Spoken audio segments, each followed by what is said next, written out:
I was a huge fan of the franchise from day one. Obviously, fell in love with the characters. I think everybody did. I feel like it put Pixar on the map.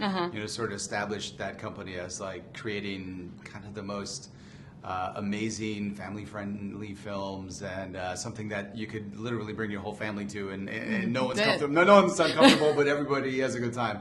So yeah, I was a big fan of the franchise, and when I got the call to be a part of it, I was like, you know what? I don't care if I'm a toy. I don't care if I'm any character. I don't care if I have one line. I want to be in this franchise. So I was very excited. I just remember being kind of blown away at storytelling in this way. It was a new thing, sort of animated features like this, that looked like this, that felt like this, that had the level of artistry and talent. Like Tom Hanks and all these, memorable characters, actors, and voices.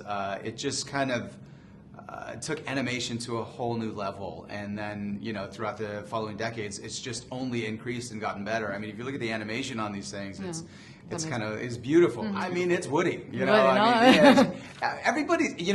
Like a little side note, my sort of holy grail in the acting world is to do a Western. I've always been a fan of like country, like shoot 'em up kind of Western movies. I have not done one yet, so if there's a producer out there who's producing one, give me a call. I'd love to. So that's why, I was a big fan of Woody. I would say it was the Star Wars characters, like any Star Wars character.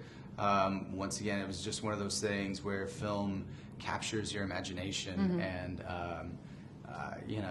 it was just a huge part of my childhood. Trying to swipe my buddies or my brother's toys and just kind of claim them as mine. Because I only had a couple. I had like Me too. I had like Yoda. I got the. There's growth that happens. There's this idea of sort of devotion, commitment, what Woody has to his kid, and that never goes away. And also sort of this, I'm trying to remember what I can and can't say, but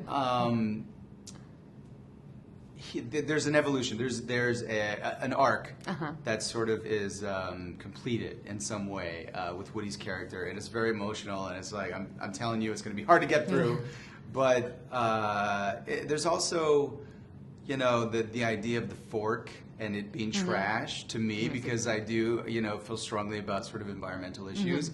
I thought it was really clever, and I don't even know if it's intended, but it's something that I took away from it.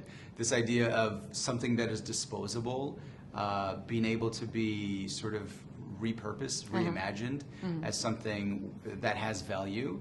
And I think it's kind of, in a weird way, a commentary on what we do as a society, and how we use things that are disposable, and maybe we should sort of rethink the metrics of like what is disposable, how we do what we do, whether it's just going to a fast food restaurant and getting a fork. It's like maybe we should rethink that, because literally the oceans are filled with plastic, and it's like you have to be conscious of these things. And like I said, I don't know if this is anything that they had in their minds, but for me, that was something that I took away from it.